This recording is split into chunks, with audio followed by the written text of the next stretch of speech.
അന്ന് +2 കഴിഞ്ഞ സമയത്ത് തയ്യലിന് പോയാൽ മതി എന്ന് പറഞ്ഞപ്പോൾ അന്ന് കേട്ടില്ല. അന്ന് എഞ്ചിനീയറിംഗിന് പോകണമെന്ന് പറഞ്ഞ് മോങ്ങി. എന്നിട്ടാ എഞ്ചിനീയറിംഗിന് കൊണ്ടുപോയി തള്ളിയത്. അന്ന് തയ്യലിന് പോയിരുന്നെങ്കിൽ ഇപ്പൊ വല്ല ട്രൗസർ കയറിയത് തുന്നായിരുന്നു, അല്ലെങ്കിൽ തലണ കവർ തുന്നായിരുന്നു ഇല്ലേ? എന്റെ അച്ഛാ തയ്ക്കണമെങ്കിൽ എഞ്ചിനീയറിംഗ് പാസ്സായാലും ചെയ്യാം. എഞ്ചിനീയറിംഗ് പാസ്സായ എത്രയോ പേര് ഇപ്പൊ തയ്യൽ ജോലി ചെയ്യുന്നുണ്ട്. അതുപോലെ ഞാൻ ചെയ്തോളാം. അച്ഛൻ എനിക്കൊരു മെഷീൻ മേടിച്ചാ. ട്രൗസർ തുന്ന എന്തിനാണ് എഞ്ചിനീയറിംഗിന് പോണത്? എന്തിനാ പോണത്? ആ മാനേജറുടെ കാലും നക്കി തുടച്ച് 1.5 ലക്ഷം രൂപ ഉണ്ടാക്കിയിട്ട് അയാൾക്ക് കൊണ്ടുപോയി കൊടുത്തിട്ട് നീ അങ്ങോട്ട് ഒരു അവസാനം 100-ൽ 3 മാർക്ക് വാങ്ങി വന്നിരിക്കണവള്. എന്റെ അച്ഛ എന്റെ കൂടെ പഠിച്ചവർക്ക് 1-1.5 മാർക്ക്, എനിക്ക് 3 മാർക്കില്ലേ? അപ്പൊ ഞാനല്ലേ ഫസ്റ്റ്. എനിക്ക് ചൊറിഞ്ഞു വരുന്നുണ്ട്. അച്ഛൻ ചൊറിഞ്ഞു വരുമൊന്നും വേണ്ട.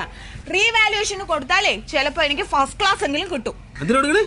അതായത് എന്റെ മാർക്ക് പുനഃപരിശോധനയ്ക്ക് കൊടുത്താൽ മതി. എടി 3 മാസം ഗർഭിണിയാണെന്ന് ഒരു ഡോക്ടർ പറഞ്ഞിട്ട് വേറൊരു ഡോക്ടർക്ക് പൈസ കൊടുത്താൽ 9 മാസം എന്ന് പറഞ്ഞാൽ എഴുതി തരുമോ? എന്റെ അച്ഛ അങ്ങനെ സംഭവിച്ചിട്ടുണ്ട്.